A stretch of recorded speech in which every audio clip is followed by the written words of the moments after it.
প্রিয় দেশবাসী, সবাইকে বাংলা নববর্ষ 1432-এর শুভেচ্ছা জানাচ্ছি। শুভ নববর্ষ। পহেলা বৈশাখ আমাদের প্রাণের উৎসব, বাঙালির সার্বজনীন উৎসব।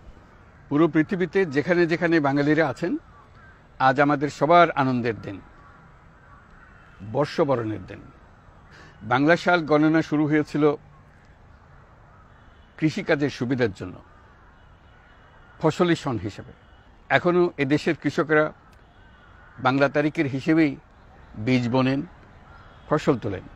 বাংলা নববর্ষের এক অবিচ্ছেদ্য অংশ হালখাতা।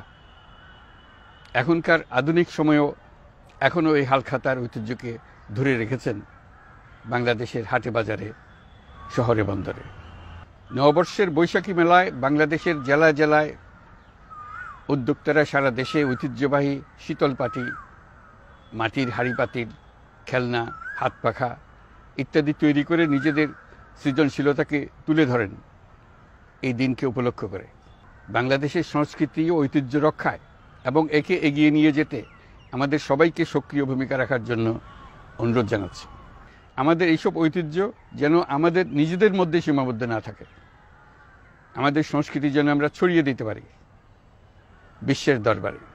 বছরের এই দিনটিতেই আমরা সুযোগ পাই আমাদের সুদীর্ঘ ঐতিহ্যকে নতুনভাবে নতুন প্রজন্মের কাছে উৎসবমুখর পরিবেশে তুলে ধরতে এবং পৃথিবীর সামনেই তুলে ধরতে।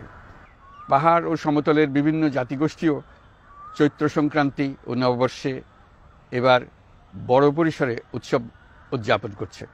পহেলা বৈশাখ সম্প্রীতির দিন, মহামিলনের দিন, আজ সবাইকে আপন করে নেওয়ার দিন। এবারের নববর্ষ নতুন বাংলাদেশের প্রথম নববর্ষ।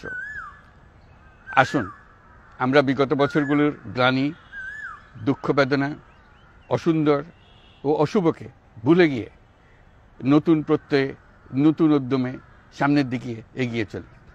চলুন নতুন বাংলাদেশ গড়ে তুলি।